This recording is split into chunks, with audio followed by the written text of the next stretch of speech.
you, Mr. Chairperson, sir. Mr. Chairperson, sir, I don't think anybody has a quibble with this bill. As Minister Jaishankar explained, that it is essentially to make us legally compliant with the mandates of the United Nations Security Council and the recommendations of the Financial Action Task Force. But Mr. Chairperson, sir, behind the original bill, which this bill seeks to amend, lies an incredible story of multi-partisanship that we as a country need to celebrate. It's a story of how we, first of all, created, then nurtured, sustained our strategic autonomy without giving up our principled position towards a world where there is verifiable, universal, and comprehensive nuclear disarmament. And this is a story which started at the inception of the Indian nation itself in 1948, when the Atomic Energy Commission was established. In 1954, you had the Atomic Energy Establishment in Trombay, which is now called the Bhabha Atomic Research Center, which was brought into existence. 1962, this House legislated the Atomic Energy Act. And after the 1962 Sino-Indian conflict and the 64 test, the nuclear test which was carried out by China at Lap Nor on the 16th of October 1964, we commenced our nuclear weapons program.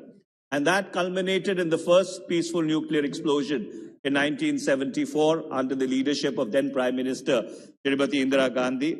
And then in 1998, when Shri Atal Bihari Vajpayee was the Prime Minister, we decided to make the de jure de facto by carrying out two nuclear tests on the 11th of May and the 13th of May 1998. And why do I say de jure, de facto to de jure is because some people would recall the history of Operation Brass Tacks in 1986 and the Robert Gates mission of 1990, which essentially sent out a very, very clear signal that not only did we have the capacity in the early 90s, but unfortunately, so did our Western neighbor across the border.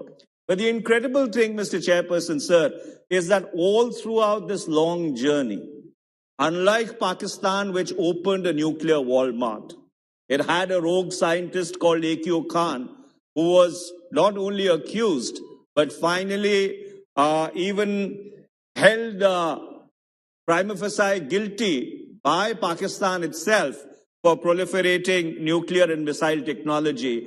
India has been able to maintain an impeccable track record insofar as non-proliferation is concerned.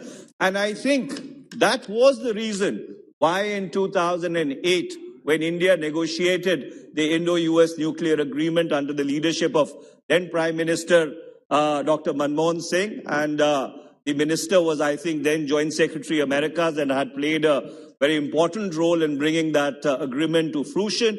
Not only were we the first non-nuclear weapon state in order to be able to conceptualize an agreement which effectively smashed the entire architecture of nuclear apartheid, which was created when the first peaceful nuclear explosion was carried out with the formation of the London Suppliers Group. But we were able to also get a clean waiver from the Nuclear Suppliers Group with regard to that Indo-US nuclear agreement. And that brings me, Mr. Chairperson, sir, to a couple of questions which I have for the Minister, which of course may go beyond the beyond the amplitude of this bill.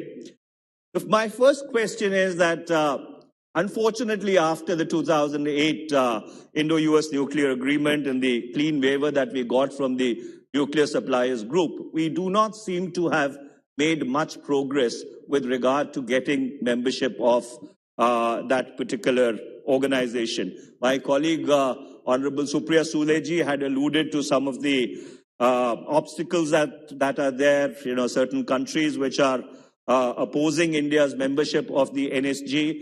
I would want the minister to really try and bring this House up to speed as to whether there has been any progress between 2018 when the summit was held in Kazakhstan, if I remember correctly from the top of my head, till 2022 in our efforts to get membership of the nuclear suppliers group.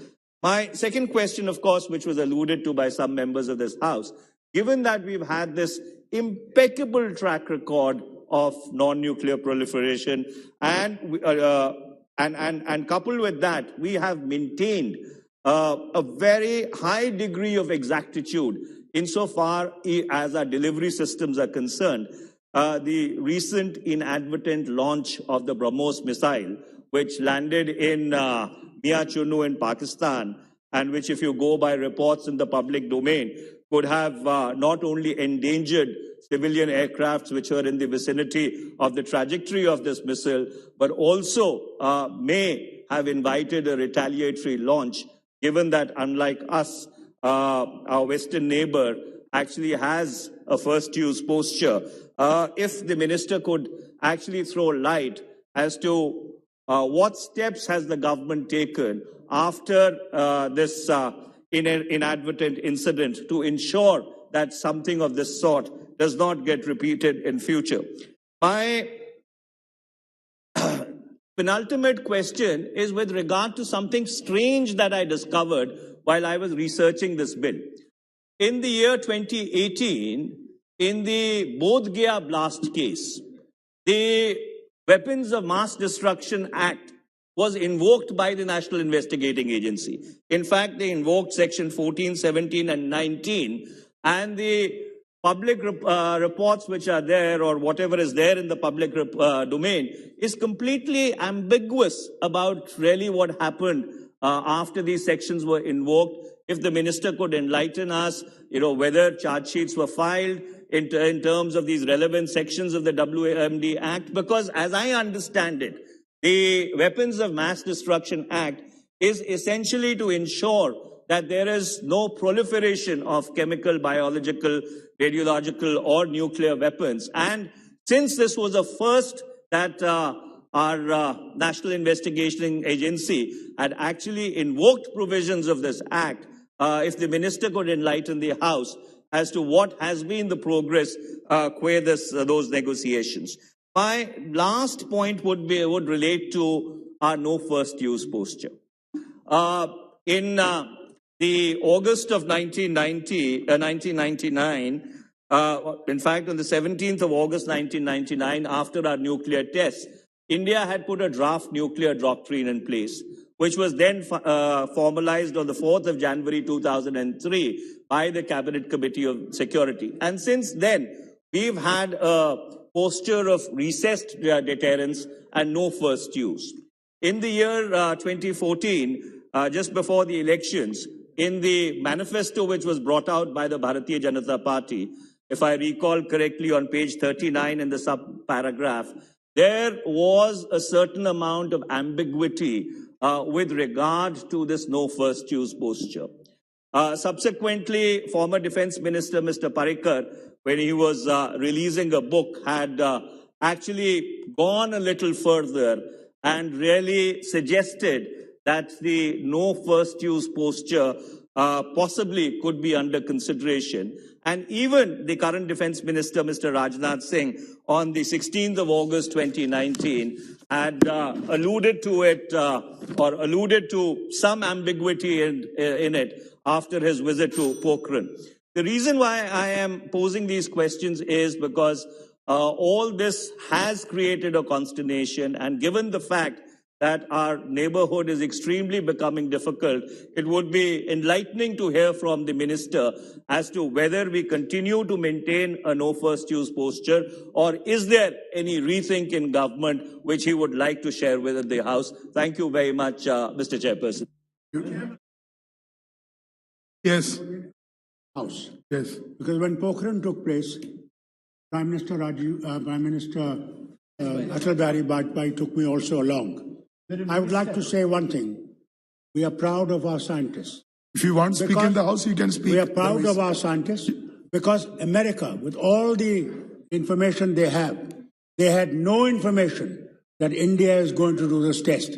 I think we should take this note and congratulate our scientists, that no one in the world came to know that we have done this test.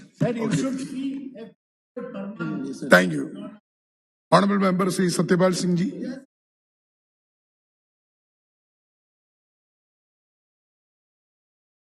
Thank you, Chairman, sir.